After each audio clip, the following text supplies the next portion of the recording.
నమస్తే శివాభి న్యూస్ కి స్వాగతం. నా పేరు సురేష్. ఈనాటి వార్తల్లోని ముఖ్యాంశాలు.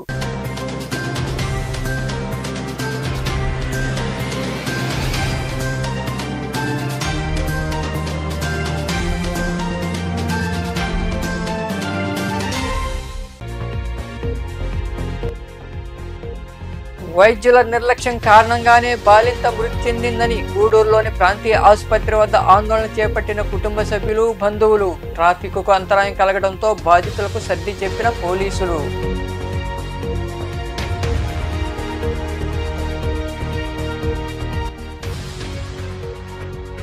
రేవ్ పార్టీలో కారుకు తన స్టిక్కర్ ఉందని, పాస్పోర్టు దొరికిందని ఆరోపణలు చేయడం సరికాదని మాజీ మంత్రి సోమిరెడ్డిపై ధ్వజమెత్తిన వ్యవసాయ శాఖ మంత్రి కాకాణి గోవర్ధన్ రెడ్డి.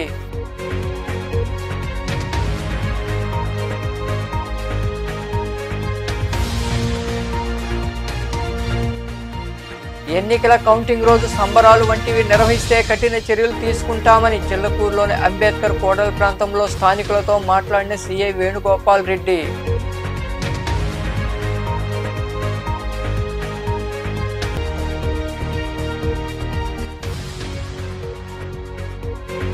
వైభవంగా ముగిసిన లక్ష్మీ నరసింహుడు బ్రహ్మోత్సవాలు. చిల్లకూరు మండలం కలవకొండలో కొలువై ఉన్న శ్రీ లక్ష్మీ నరసింహస్వామికి నిర్వహించిన పుష్పయాగం, ఏకాంత సేవలో పాల్గొని దర్శించుకున్న భక్తులు.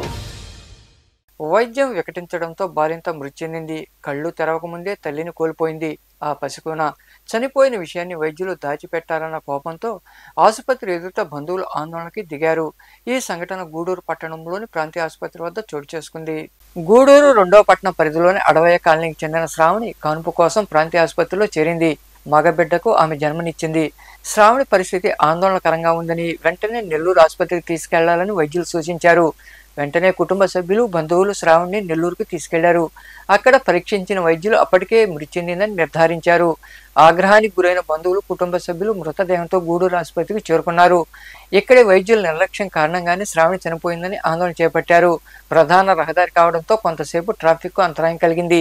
సంఘటనా స్థలికి పోలీసులు చేరుకుని శ్రావణి బంధువులకు నచ్చజెప్పారు. డాక్టర్లతో చర్చించాలని సూచించారు.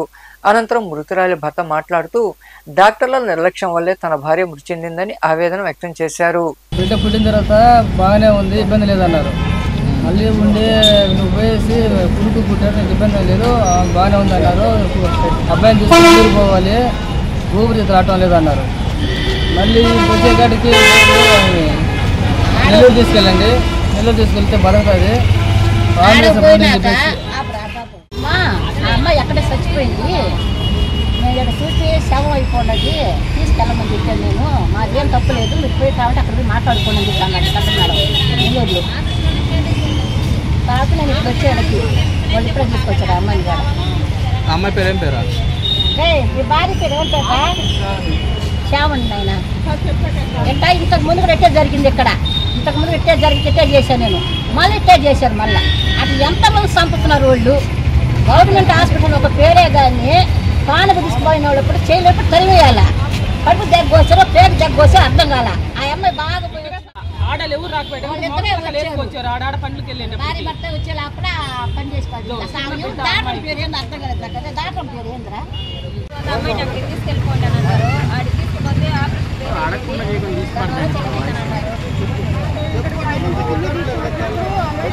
ఇక్కడ ప్రాణం పోయింది అమ్మాయికి.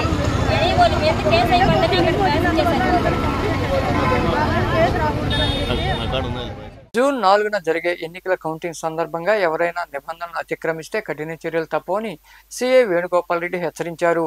చిల్లకూరులోని అంబేద్కర్ కోడల ప్రాంతంలో ఆయన గ్రామస్తులతో మాట్లాడారు. కౌంటింగ్ రోజు అప్రమత్తంగా ఉండాలని సూచించారు. సార్వత్రిక ఎన్నికల్లో భాగంగా వచ్చే నెల 4వ తేదీన కౌంటింగ్ జరగనున్న నేపథ్యంలో చిల్లకూరులోని అంబేద్కర్ కోడల ప్రాంతంలో సీఐ వేణుగోపాల్ రెడ్డి స్థానికులతో మాట్లాడారు. కౌంటింగ్ రోజు తీసుకోవాల్సిన జాగ్రత్తలు వివరించారు.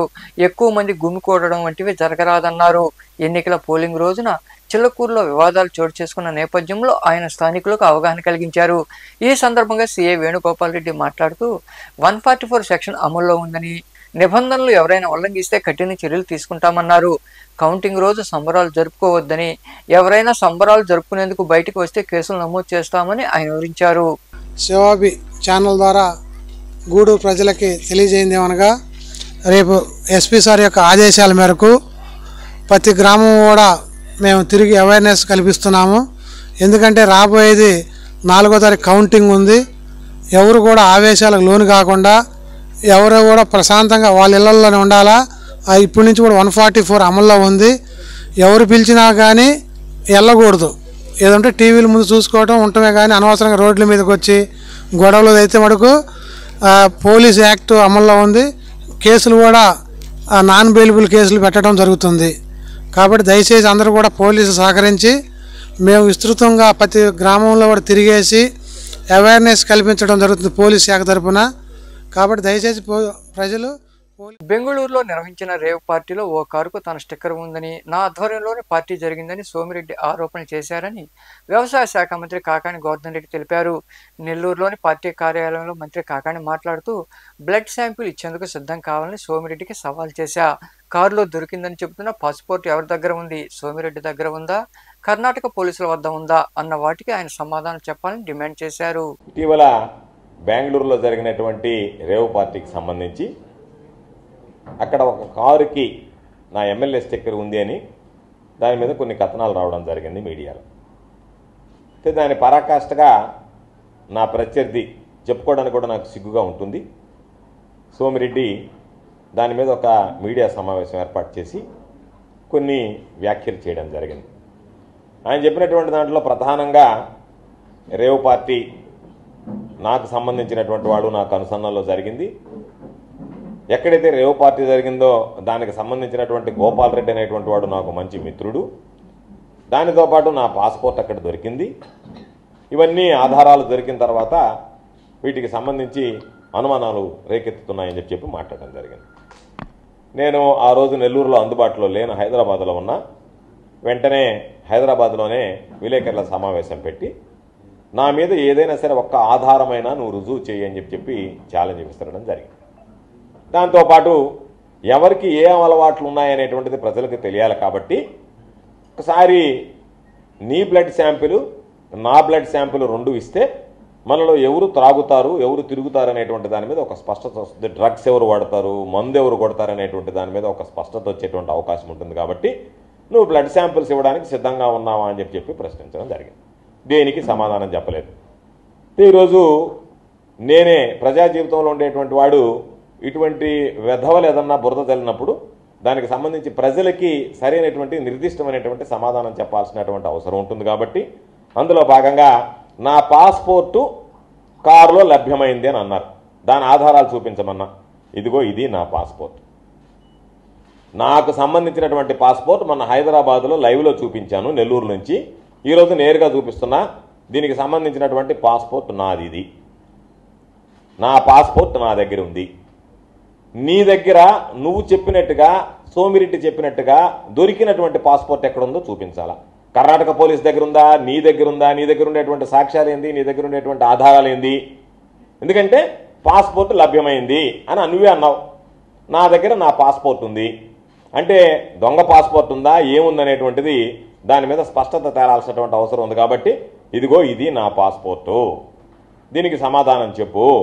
నీకు దొరికినటువంటిది ఎక్కడా, నీకు దొరికినటువంటిది ఏంది, నువ్వు చెప్పినటువంటి అబద్ధాలా నిజమా? నిజమైతే చూపించు, అబద్ధాలైతే మూసుకొని ఉండు. వైకాపా 175 స్థానాల్లో విజయం సాధిస్తుందని, జగన్మోహన్ రెడ్డి మళ్లీ ముఖ్యమంత్రి అవుతారని మంత్రి బొత్స సత్యనారాయణ పేర్కొన్నారు. విజయనగరం జిల్లాలో ఆయన మాట్లాడుతూ విశాఖలో జూన్ 9వ తేదీన సీఎంగా జగన్ ప్రమాణ స్వీకారం చేస్తారని వివరించారు. 9వ తేదీ నాడు గౌరవ ముఖ్యమంత్రిగా మళ్లీ జగన్మోహన్ రెడ్డి గారు విశాఖపట్నంలో ప్రమాణ స్వీకారం చేస్తారు. సమయం తేదీని కూడా నిర్ణయించాం. మీరు అడగచ్చు ఏంటి సార్ అంత నమ్మకమని.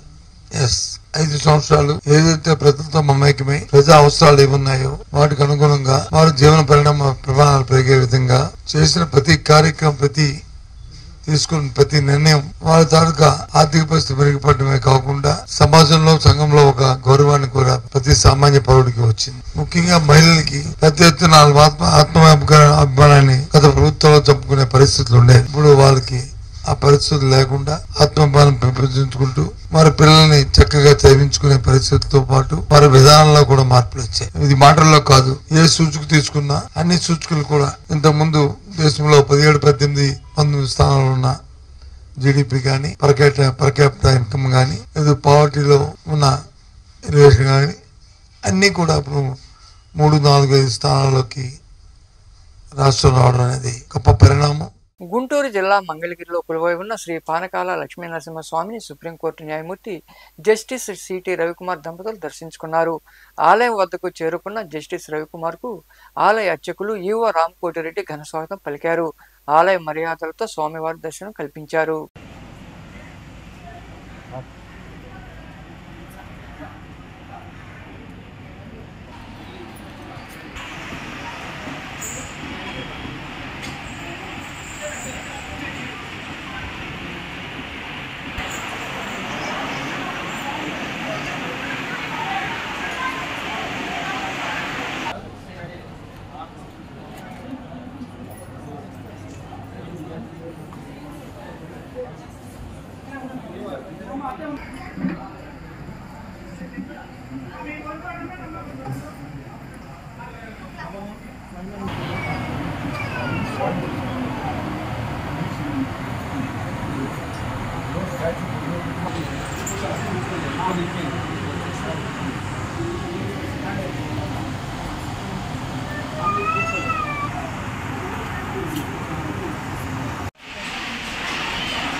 పల్నాడు జిల్లా దాచేపల్లి మండలంలోని కసాన్పల్లి గ్రామంలో చోరీ జరిగింది. గ్రామానికి చెందిన ఆంజనేయ శర్మ ఇంట్లో దొంగలు పడి 8 లక్షల రూపాయలు విలువ చేసే బంగారు నగదు దోచుకెళ్లారు. ఈ మేరకు పోలీసులు కేసు నమోదు చేసి దర్యాప్తు చేస్తున్నారు. పల్నాడు జిల్లా దాచేపల్లి మండలంలోని కేశానపల్లి గ్రామానికి చెందిన ఆంజనేయ శర్మ ఇంట్లో దొంగలు పడ్డారు. ఇంట్లో ఉన్న బీరువా పగలగొట్టి బంగారు నగదును దోచుకెళ్లారు. ఈ సమయంలో ఇంట్లో ఎవరూ లేకపోవడంతో ఈ సంఘటన చోటు చేసుకుంది. ఊరు నుండి వచ్చిన తర్వాత తాళాలు పగలగొట్టి ఉండడానికి గుర్తించిన బాధితులు పోలీసులకు సమాచారం అందించారు. దాచేపల్లి పోలీసులు సంఘటనా స్థలికి చేరుకుని వివరాలు ఆరా తీశారు. కేసు నమోదు చేసి దర్యాప్తు చేస్తున్నట్లు పోలీసులు తెలిపారు. దొంగతనం గురించి బాధితులు మాట్లాడుతూ సుమారు 8 లక్షల రూపాయలు విలువ చేసే బంగారం నగదును దోచుకెళ్లారని వాపోయారు. ఊరు వెళ్లి తిరిగి వచ్చేలోపు చోరీ జరిగిందని పోలీసులు తమకు న్యాయం చేయాలని కోరారు. నా పేరు కొనుగుపాటి ఆంజనేయ శర్మ, కేశానపల్లి గ్రామం. నేను మంగళవారం 21వ తారీఖు మా బంధువులు కాలం చేయటం వల్ల నేను మా ఫ్యామిలీతో కలిసి గుంటూరు వెళ్ళటం జరిగింది. ఆ రోజు రాత్రి కానీ లేదా ఎప్పుడు జరిగిందో విషయం తెలియదు. బుధవారం నైటు మేము వచ్చేసరికి మా ఇంటి తాళాలు పగలగొట్టి చూడగా మాకు అనుమానం వచ్చి లోపలికి వెళ్ళాము.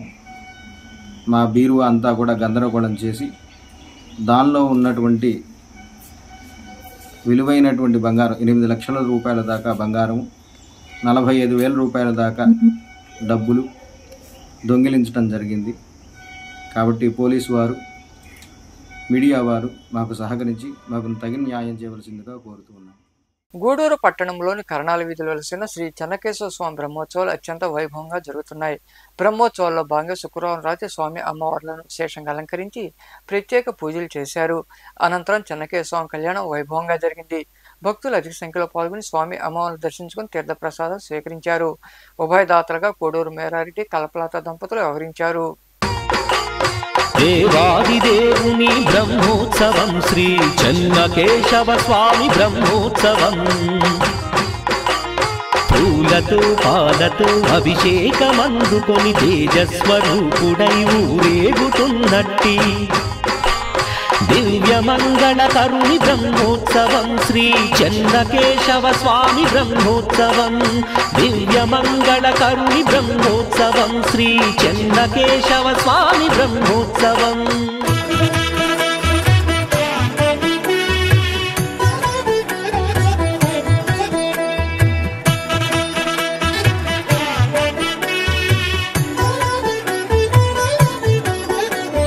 కమనీయం కడురమణీయం శ్రీ వెంకటేశ్వర కళ్యాణం. కమనీయం కడురమణీయం శ్రీ వెంకటేశ్వర కళ్యాణం. ఎదలోని సిరినేడు శ్రీదేవి కాగా పాలించు భువనం భూదేవిగా.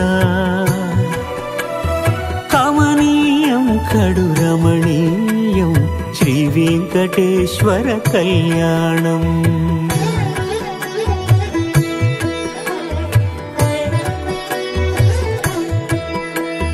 లగ్నమునంది మనసు లగ్నమయేట్టుగా చేకట్టవయ్యా ఇదిగో నీ దీక్షా కంకణం.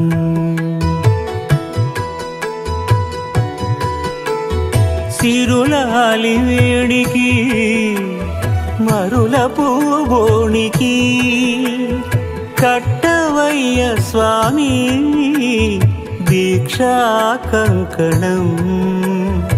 అది ఏ పెళ్లికి అంకురార్పణం. కమనీయం కడు రమణీయం శ్రీ వెంకటేశ్వర కళ్యాణం.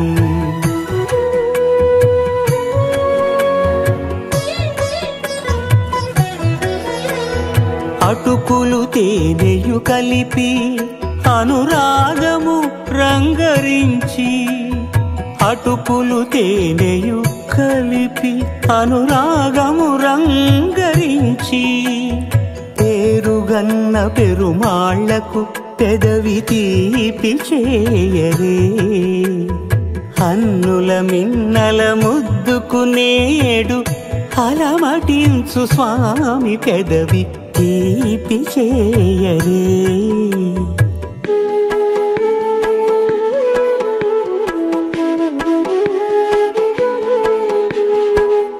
రెండు నిండు చందమామలు ఎదుటనున్న సమయం. స్వామి ఉల్లమందు ఉప్పొంగెను ఉల్లాసపు సంద్రం. తాళలేని తహతహలు తలపు దాటి తొంగి చూడ. తనకు తాని జారిపోయే తెరచేలము.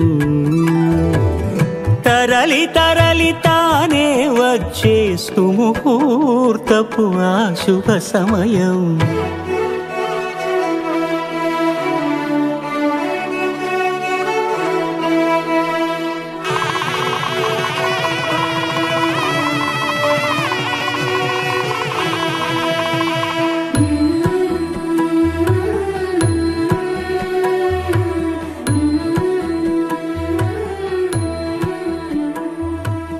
ఇద్దరమ్మలు నీకు చెలిమి ఉన్నారయ్యా. చిల్లకూరు మండలంలోని కలవకొండ క్షేత్రంలో చేరిన శ్రీ లక్ష్మీ నరసింహస్వామి దేవాలయంలో శ్రీవారి బ్రహ్మోత్సవాలు శుక్రవారం రాత్రితో ఘనంగా ముగిశాయి. ఉత్సవాల్లో భాగంగా స్వామి అమ్మవార్లకు పుష్పయాగం నిర్వహించారు. అనంతరం ఏకాంత సేవ వైభవంగా జరిగింది. భక్తులు అధిక సంఖ్యలో పాల్గొని లక్ష్మీ నరసింహుని దర్శించుకుని తీర్థ ప్రసాదాలు స్వీకరించారు.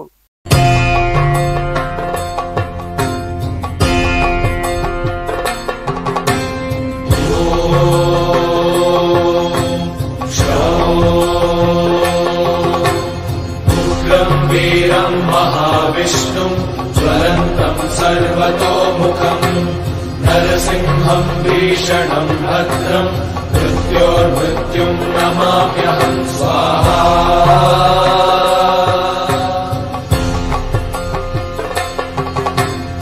ఉగ్రం వీరం మహావిష్ణుం జ్వలంతం సర్వతోముఖం నరసింహం భీషణం భద్రం మృత్యోర్మృత్యుం నమామ్యహం స్వాహా.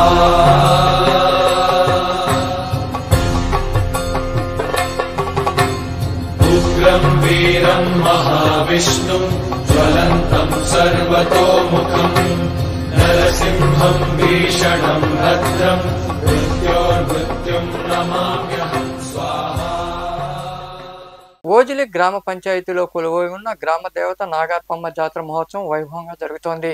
అమ్మవారి జాతర 3 రోజుల పాటు వైభవంగా నిర్వహిస్తున్నారు. తొలి రోజు గ్రామ దేవతకు భక్తులు పొంగళ్లు పొంగించి నైవేద్యం సమర్పించి మొక్కులు తీర్చుకున్నారు.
రామదేవత నాగరపమ్మ తల్లి గత 20 సంవత్సరాల ముందు చిన్న పూరి గుడిసెలో ఉండింది.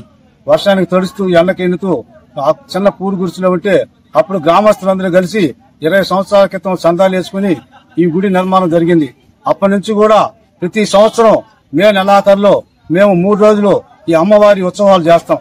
మొదటి రోజు అమ్మవారికి అలంకరణ చేసి గ్రామ పొంగళ్ళు అంటే ప్రతి ఇంటి పొంగళ్ళు గ్రామ పొంగళ్ళు పెట్టి బాగా అలంకరణ చేసి వైభవంగా జరుగుతాం.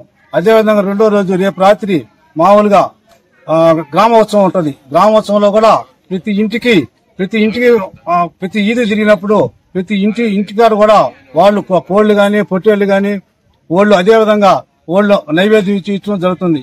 ఈ గ్రామం డెవలప్ అయిన తర్వాత మా ఊరు పుష్కలంగా ఉంది. వర్షాలు పడుతూ పైర్లు పడుతూ. వార్తలు ముగించే ముందు ముఖ్యాంశాలు మరోసారి.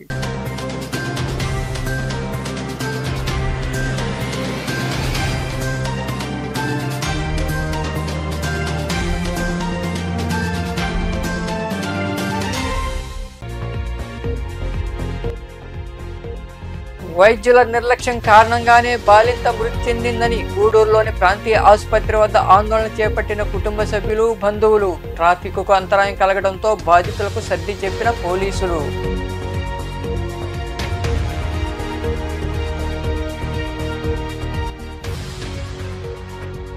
రేవ్ పార్టీలో కారుకు తన స్టిక్కర్ ఉందని, పాస్పోర్టు దొరికిందని ఆరోపణలు చేయడం సరికాదని మాజీ మంత్రి సోమిరెడ్డిపై ధ్వజమెత్తిన వ్యవసాయ శాఖ మంత్రి కాకాణి గోవర్ధన్ రెడ్డి.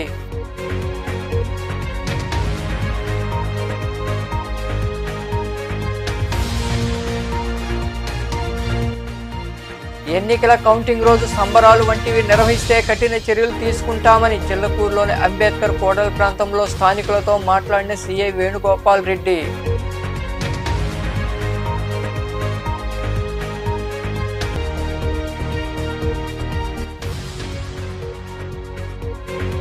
వైభవంగా ముగిసిన లక్ష్మీ నరసింహుడు బ్రహ్మోత్సవాలు. చిల్లకూరు మండలం కలవకొండలో కొలువై ఉన్న శ్రీ లక్ష్మీ నరసింహస్వామికి నిర్వహించిన పుష్పయాగం, ఏకాంత సేవలో పాల్గొని దర్శించుకున్న భక్తులు. ఈ వార్తలు ఇంతటితో సమాప్తం. తిరిగి ప్రసారమయ్యే శివాభినీసులో మళ్ళీ కలుద్దాం. అంతవరకు సెలవు. నమస్తే.